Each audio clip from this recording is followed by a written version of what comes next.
trusted on the road to growing. Sensible people always think before they act, but stupid people advertise their ignorance. Unreliable messengers cause trouble, but those who can be trusted bring peace. Someone who will not learn will be poor and disgraced. Anyone who listens to corrections is respected. How good is it to get what you want? Stupid people refuse to turn away from evil. Keep company with the wise, and you will become wise. If you make friends with stupid people, you will be ruined. Trouble follows sinners everywhere, but righteous people will be rewarded with good things. Good people will have wealth to leave to their grandchildren, but the wealth of sinners will go to the righteous.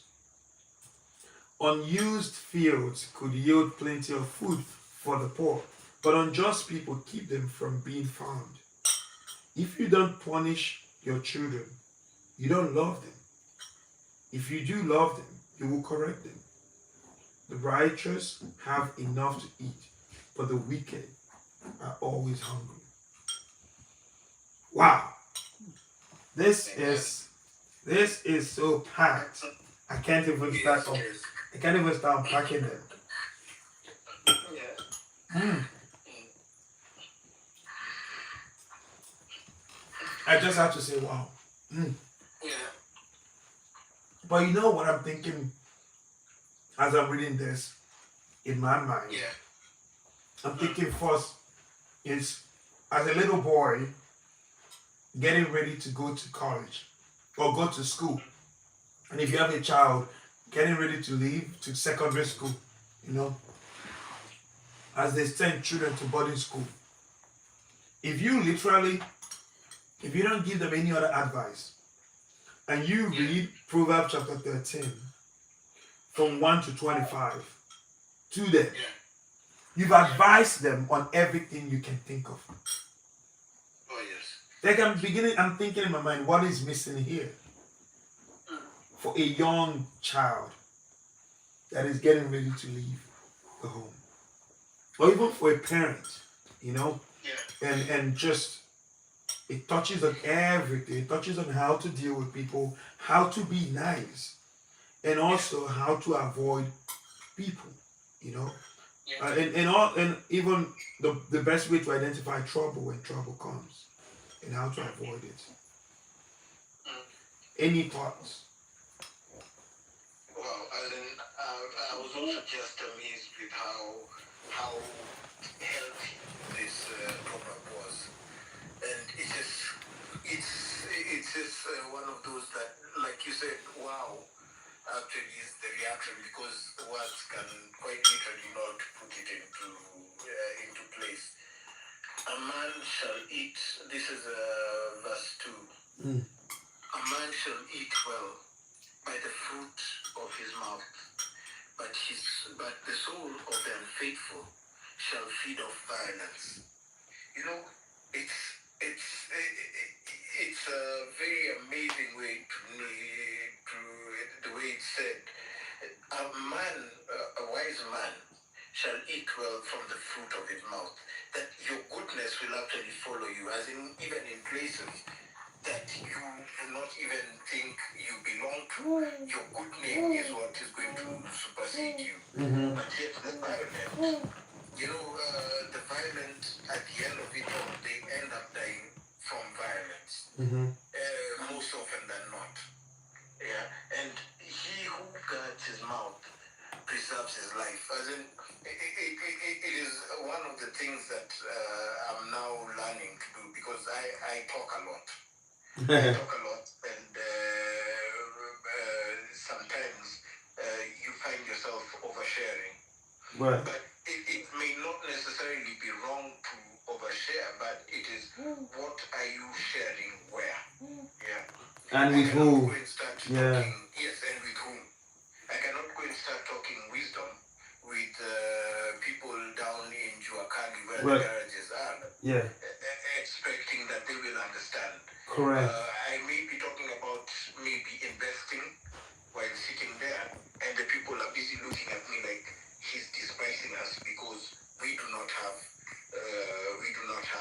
money. Yeah. Yeah. So it is also wise just to guard your mouth. Your mouth, guard, he who guards his mouth preserves his life. Yeah. You can find also probably as you're busy talking there, somebody is busy looking at you and making plans on how to attack you. Yeah. But he who opens wide his lips shall have destruction. Yeah. You just open yourself, you expose yourself that much more to distraction when you talk in a place where you're not expected to do exactly that. Yeah. And then there is one who makes, this is verse 7, there's one who makes himself rich yet has nothing. And one who makes himself poor yet has great riches. And that is it is something that we see. I don't know if it's the same in Nigeria, but in Kenya we see it a lot. When you have been in Kenya, so you understand this. You see the way the Luos operate. They operate in a lot of opulence. They like good things and they like big things. Yeah. But if you look properly in terms of like wealth, the Luos are not the most wealthy. The Luos love to spend lavishly and on big things and big gestures. But if you look at the Kikuyus, if you met with a Kikuyu, if I took you out for dinner, Major Ni Egbo, I would actually be looking to take you to the acacias and such places. Yeah. A Kikuyu would probably be looking at, okay, where can we go that is practical? Yeah. And spend much less than what I would spend. Right. But when you end up looking at wealth-wise, you would be fooled to believe that I am the one who is wealthy and the Kikuyu is not. But yet, the Kikuyu probably has a lot more wealth stored up. Yeah. And then verse 10, by pride comes nothing but strife, but with the well-advised is wisdom. Yeah. A proud person is quite literally just laying strife for themselves. Yeah.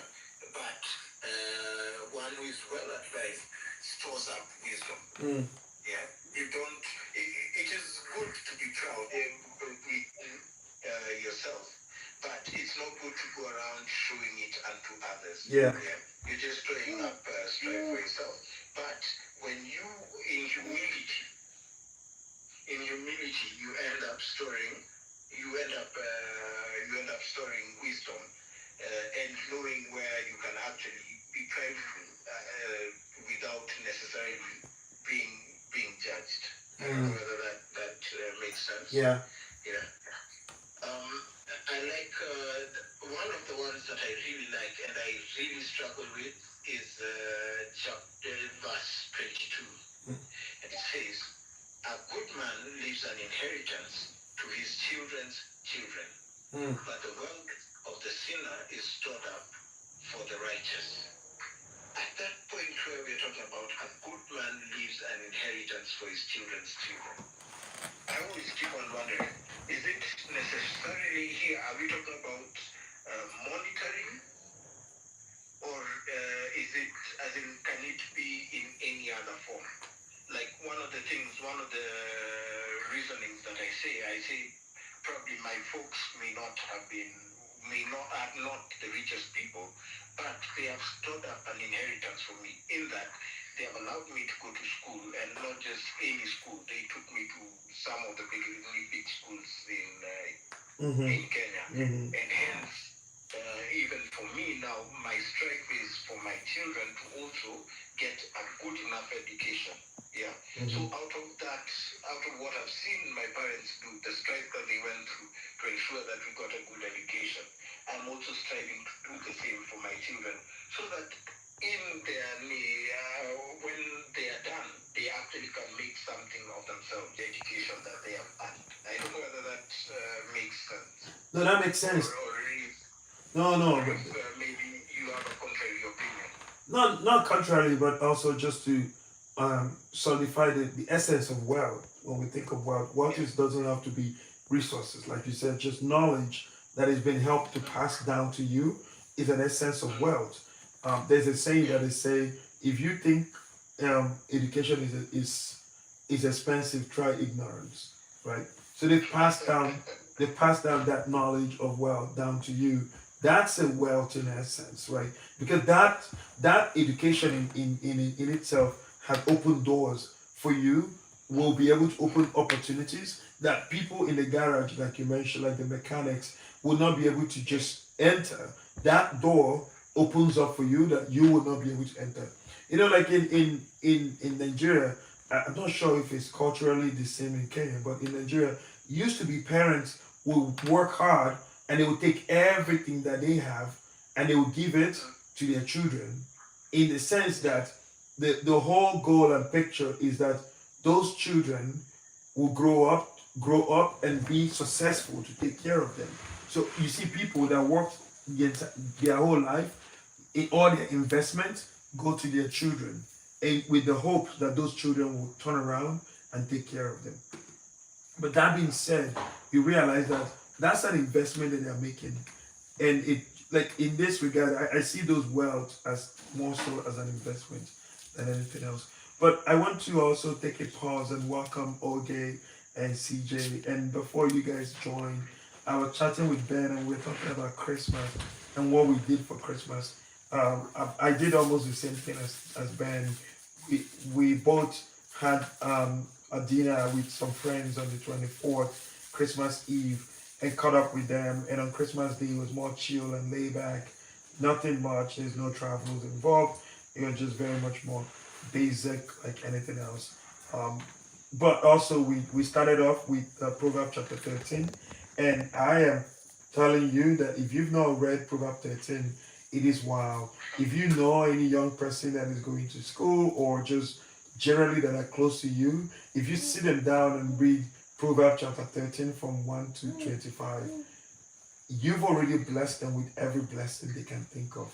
It's packed with wisdom, it's packed with knowledge, and we can just unpack it one at a time. And we will not go here today because every piece of it, every one of it, is filled up with so much wisdom in it. But I would open up to see if you guys want to share about your Christmas or want to share about any thoughts around where we're reading. I'm also almost drawn to read this again, um, just because of how much, like, the Good News translation made it so simple and kept it very simplistic as much as possible. But before then, I want to also throw a highlight for me that verse 12 says, "When hope is crushed, the heart is crushed, but a wish come true fills with joy." Right? It's amazing just to think that the author will think to put this down. It encourages whoever that is reading to know that good things are good, but we also should work hard to be able to get good reports. That how good are good reports, you know, and how bad and how crushing and how demeaning would bad reports be.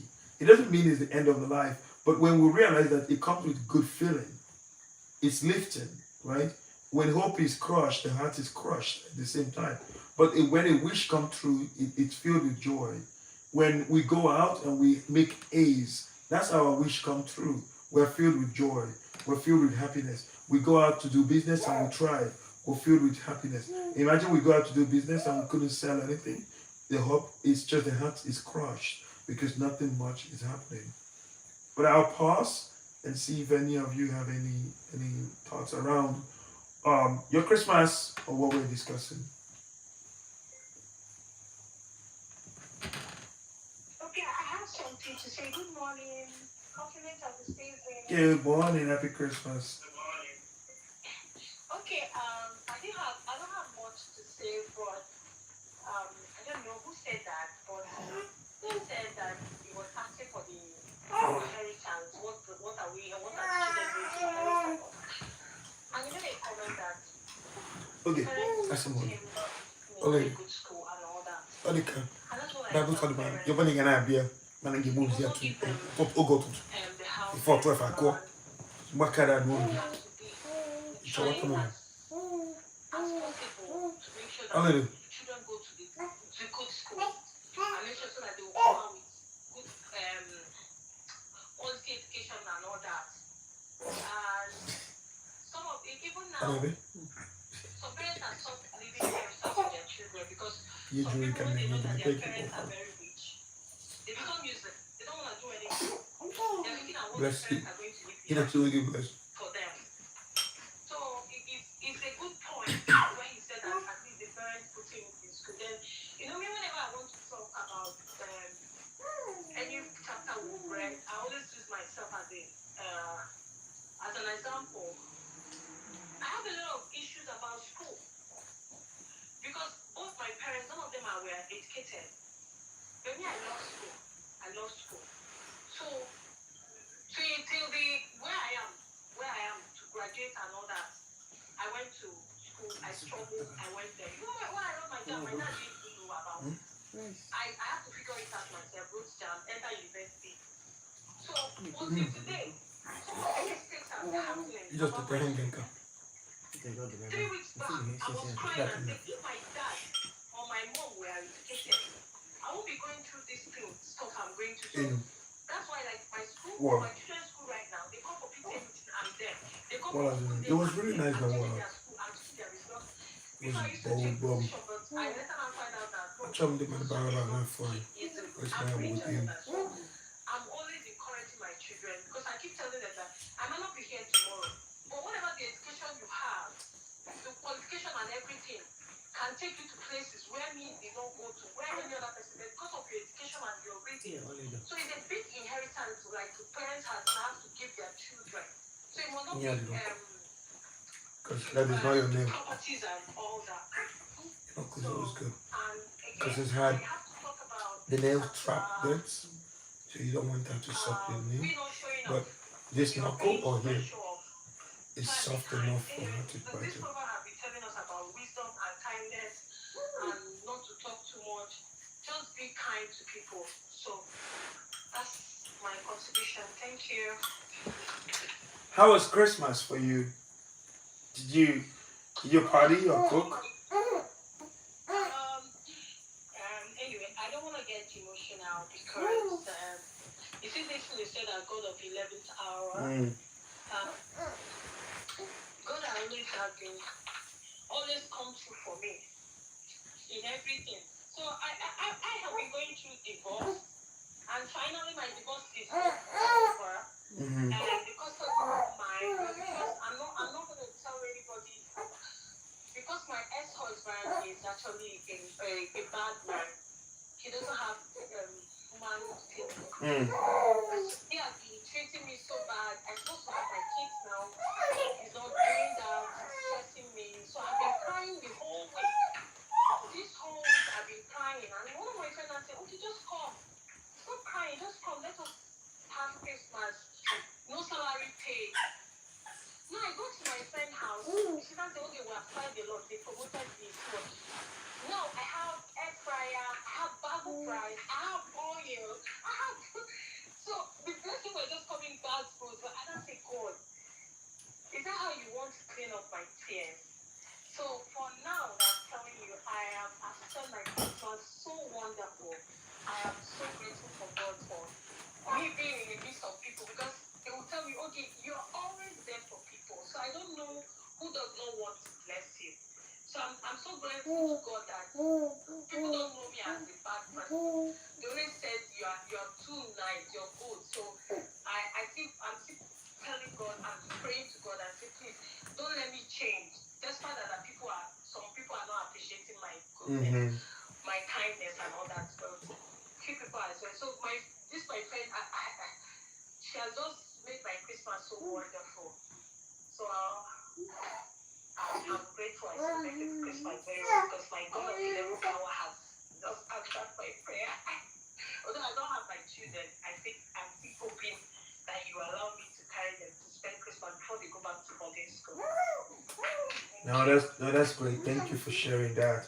It's very encouraging to realize how God is blessing people and also how God can turn things around in a very very quick time and in a very short timeline. The the part that you shared about the gift of schooling is still very evident and very important because look, I agree with you a million times and with Ben that the investment and the wealth of families to their like to their children, it's very important. It spans beyond just money and just material stuff that we see. It's even knowledge that they reach out to, and that's why a wise. That's one of the things that a wise parent can give to their children. You know, and the second part, let's not forget. He says that whatever that the wicked have will be given out, will be shared around, right? So those things doesn't last. They might think they have it now. You have someone that acquired so much wealth by stealing and doing all these other stuff. And eventually, when they go, their kids, nobody can write home of any of those things. It just evaporates around it. All right. Any other persons, CJ?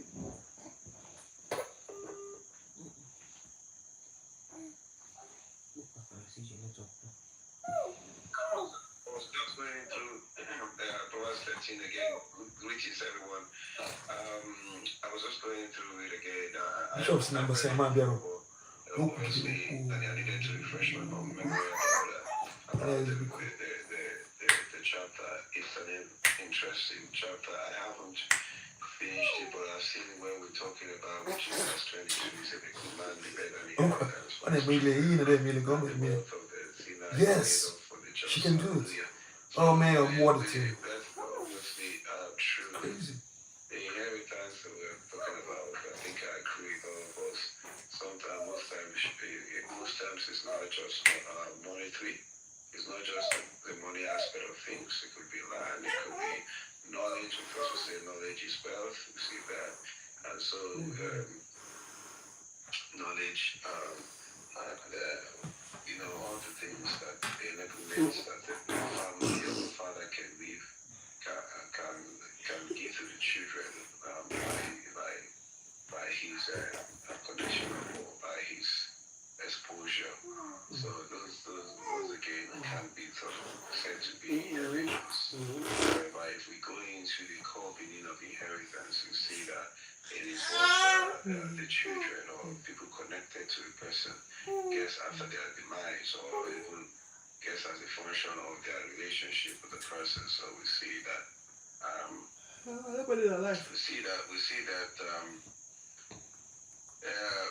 that might be, good relationship with people because the father is a good man or is a good woman, or the mom is a good woman or something like that. And then you go into a room and say, "Oh, I know your father. So, your father was good to me. Oh, your father paid my school fees. Oh, your father helped me. Oh, your father was this. Your father was that." And so you see, the man begins to get his way or get the things that he needs because of the goodness or the relationship he had with, and the father had with people or has with people. So that could be seen also as an inheritance, inheriting the goodness of the father. That's in a good way. We can see it in other ways as well, but that could be seen as the inheritance the children can inherit from the father. In that, for example, the man has been a philanthropist or the man has been truthful or diligent. And just like we see in the book of, in the case of Mephibosheth, we see that Jonathan was so good to David, though he didn't get the position or the things that he had asked for. David, he died before that time. We see that David sorted to reward the children or a child from Jonathan's lineage. The Bible said that David said, "Is there anyone from the house of Saul that I may bless him for Jonathan's sake?"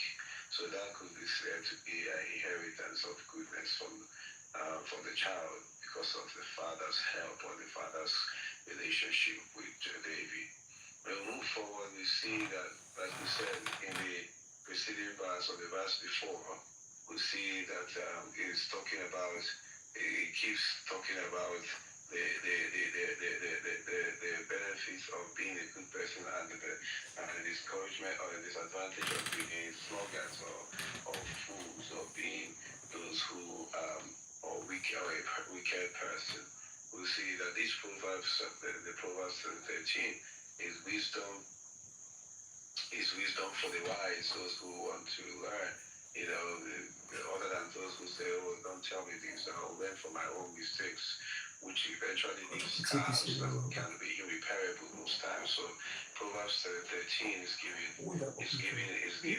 clear cut direction for life. We see in verse 10, it says, only by pride, common contention, but the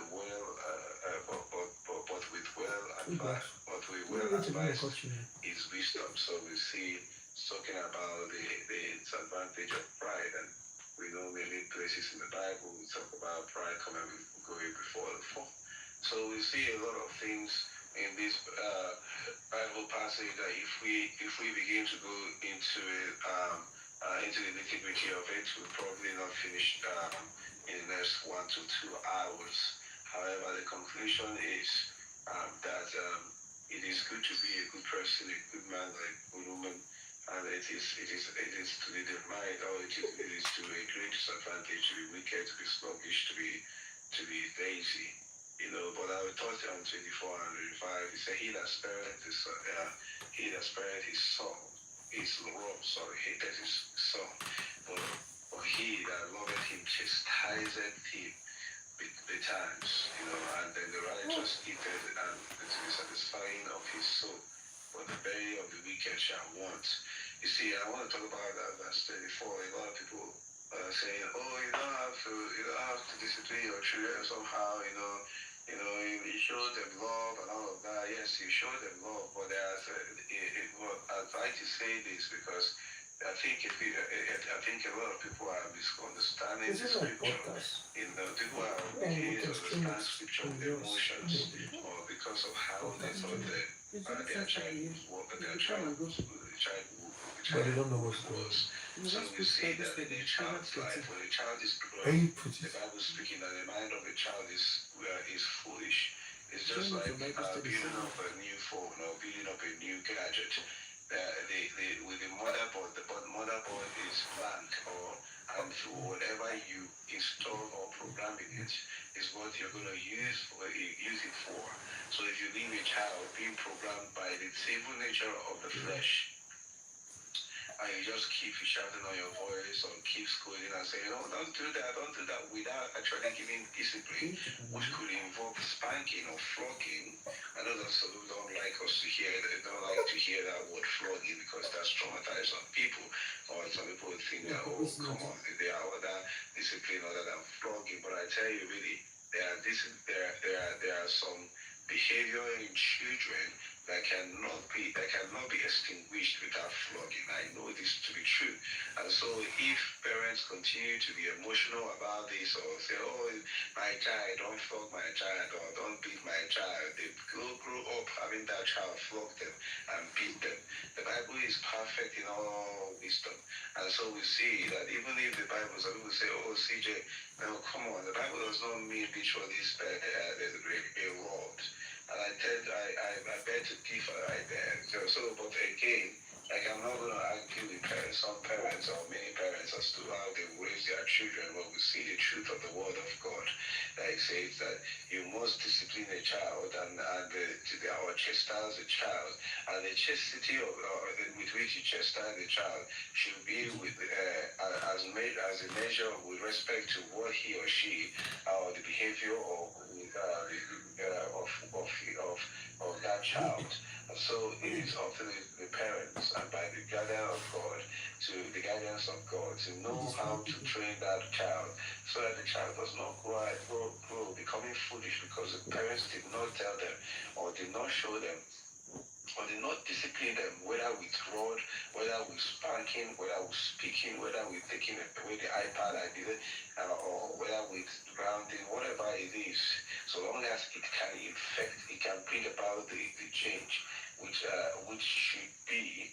If the parents do not do that, I bet that the children will grow up to become wayward. Conclusively, I want to say this, that it is very important that we discipline our children and we chase them, we cause them to know the right way. And so, I also want to say that we should remember that indeed it pays to be a child of God. It pays to be a righteous person. It does really pay. You might see the wicked man or the wicked woman going around, carrying himself around as though he's flourishing in his goodness. But one day, they said that the bushmeat, that the bushmeat won't catch the hunter. One day, says that what? That the way of the righteous, that the Lord will keep the righteous in his ways. God bless us, and God bless us in Jesus' name. Amen. Oh, thank you so much. Thank you, CJ. You brought a very good point, and I wanted to dive through that because I wanted to ask the question about that verse that you discussed, verse 25, 24. It says, if you don't punish your child, I'm reading good news. Good news says, if you don't punish your child, your children, you don't love them. If you do love them, you will correct them. Now, and the word, he uses the word punish. It says, if you don't punish them, you don't love them. But also it says, if you love them, you will correct them. And it kind of means synonymously that ways of correction is through punishment, just like you said. And I actually wanted to hear people's opinion or view around this. I know we're almost approaching the top of the hour, but if we can share, anyone have any thought around it, or any other thing, anyway, it's not limited, but let's make it as practical as possible. Any section that kind of stands out. For me, I also think I subscribe to almost everything CJ said about correction. Um, I think that resetting the mind of the child is sometimes is important because they are children. That's why they are child, and you kind of bringing them to that knowledge of understanding to know that this something is right and something is wrong. To an extent becomes important. But happy to hear other thoughts. Okay, correcting a child is really necessary because I was flying back from Lagos to Abuja. Now there's a lady with her kids. There are two boys. All of a sudden, one of them were just misbehaving.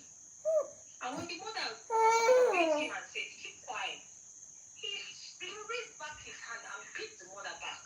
So don't beat me. In my mind, I was like, oh God, give me this child. Give me this child. Give me this child. I couldn't have one peace. One peace. That is the last flight from Lagos. From the 9th year, I got to Abuja. I thought I would just relax and sleep to land in Abuja. This guy was, even the air hostels came, they couldn't calm this guy down. The mother was like, no, CJ, no, sorry, it's CJ's name, or the baby's name is CJ. No, CJ.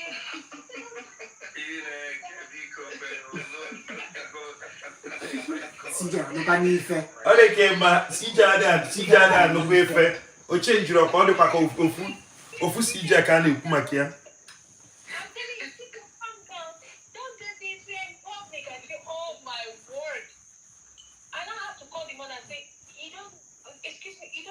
Your child. He said, no, they just did this. My son, you see this thing, it makes me mad.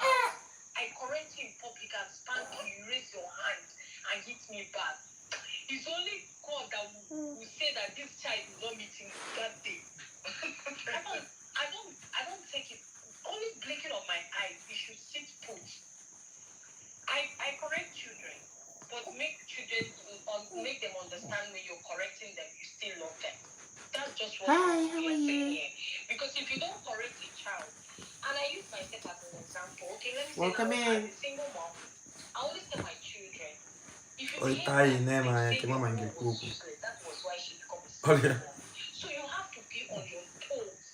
Every correction I'm giving you, you have to put it at your back of your mind. Because if you don't behave well, they will call your mother out. But as some of the adults, I have some people in the office, the younger ones, I know I'm their senior, and when they behave, they say, hey, because they're not, I say, please don't call their parents. Because now that I'm an adult, my mom is not here. There's something that my mom taught me before. But right now, I added my own. I have to behave well because when they ask me, where are you from? I'll call my father's name, call my mother's name. They'll not say, oh, your mother trained you well. Some of them, the training was not from my mom or from my dad. I have to train myself again to make sure I know how to behave when I'm in public and what to say and how to run my mouth and how to behave when I'm in public or with people.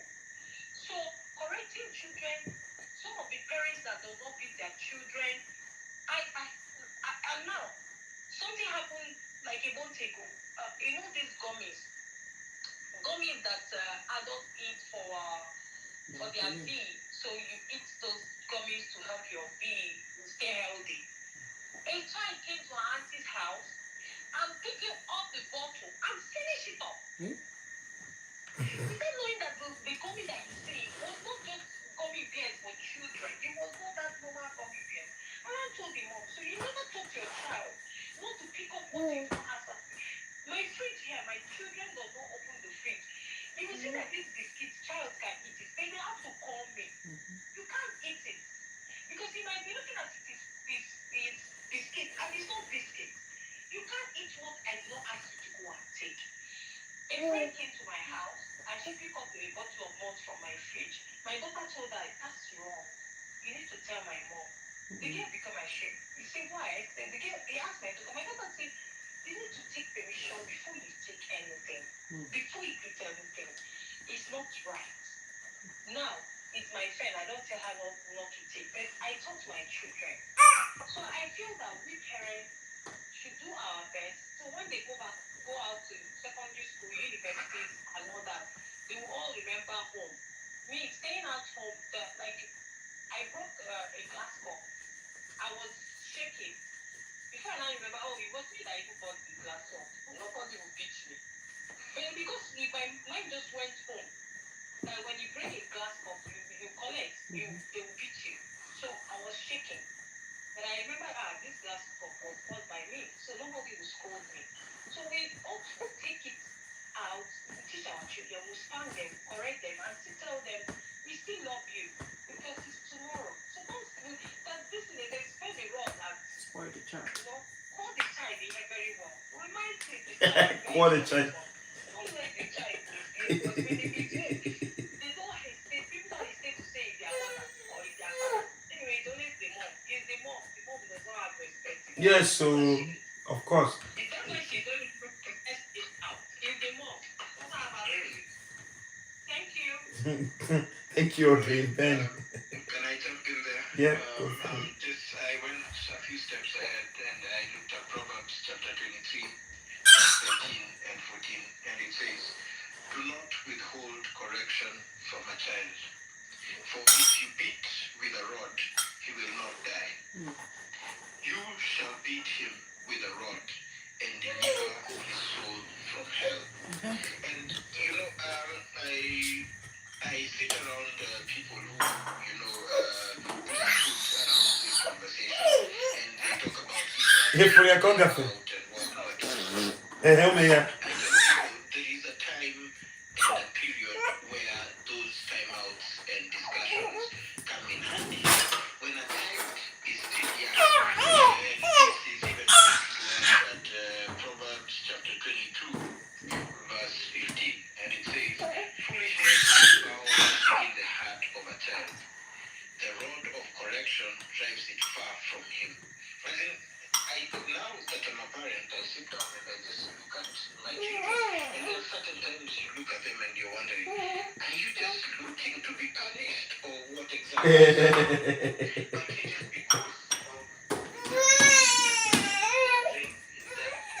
that is some of the things that they are actually doing. And so just correcting ends up making them even a better person. And one of the things that I say is, the children we are raising, we are not necessarily raising them for us. When they leave our houses, and will have to deal with people outside in the world. And the world is very unforgiving. We may be, oh my boy, oh my daughter, oh my son, we are only willing to forgive them. But when they go out there and they cause foolishness, that may easily be the solution. Now, if we do not want these children to end up failing in the world, and we do not wish death upon them, then it is upon us as parents to punish these children, to use the rod on them as we are told. It will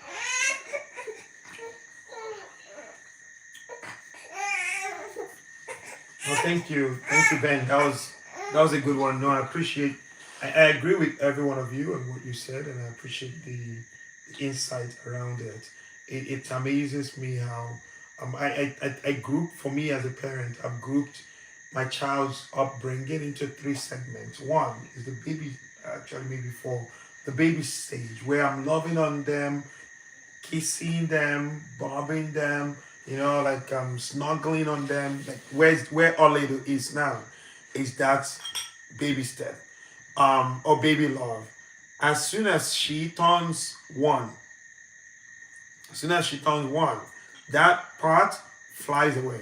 Right, we go into the next stage, which is the stage of firmness. This stage runs between that 5 up until sometimes 8 or 10. And that's when you now put your feet down and ground the rules, define the rules, and make the rules. Then the cruising stage, which is the age from 10, from 11 up until maybe 16, is the cruising stage. This is that point. That's when you know if everything you've done for the last 10 years or so have really worked. Because that's very critical. They are now teenagers. They are now getting information and advice from their friends. This is the point where those kids end up, like, when someone chastises them or tell them wrong stuff outside, they remember those things you've installed in them for the last 10 years.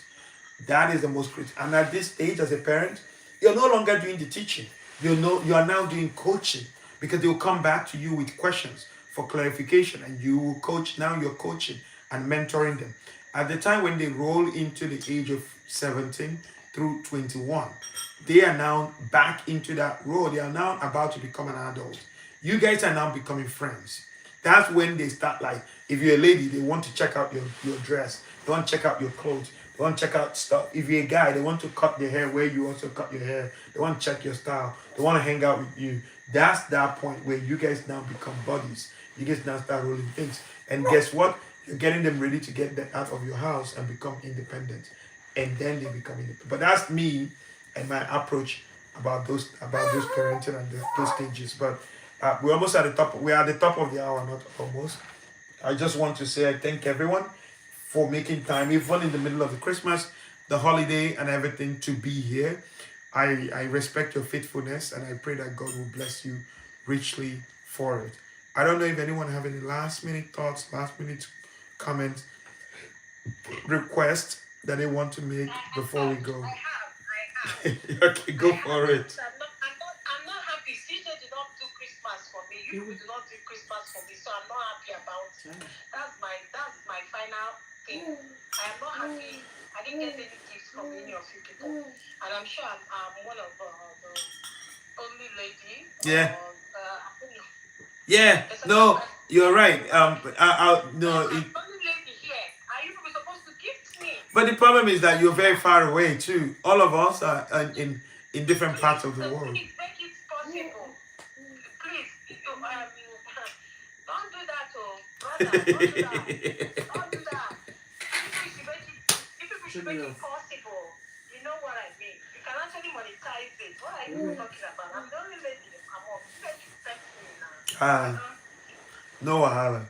We will. I'm talking to you. CJ, I'm not hearing your voice. Dr. Tim has got this. He's in control. He knows what we are talking about. Don't worry. He's got this. Don't worry. You'll understand soon. He's got this. Okay. That's it for me. No wahala. Thank you. We'll put it into consideration. That's important. Thank you. No, thanks everyone. And I know I'm traveling this weekend.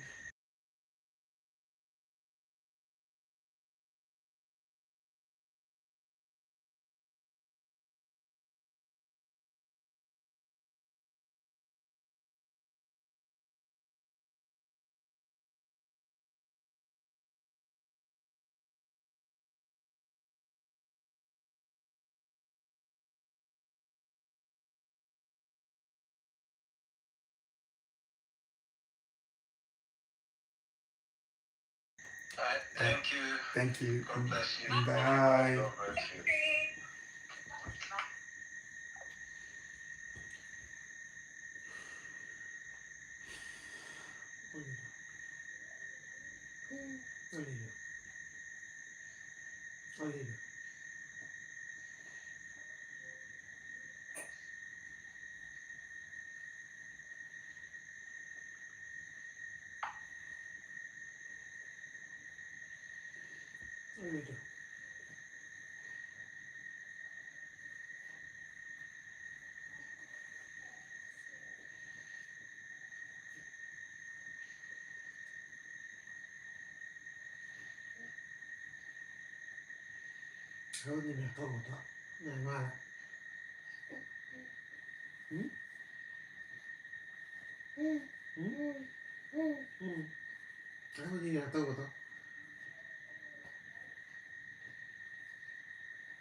Lacha, it's just Okay.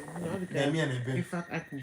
Okay. Lad and lab on that joint corner me. Family each other. Look at milk.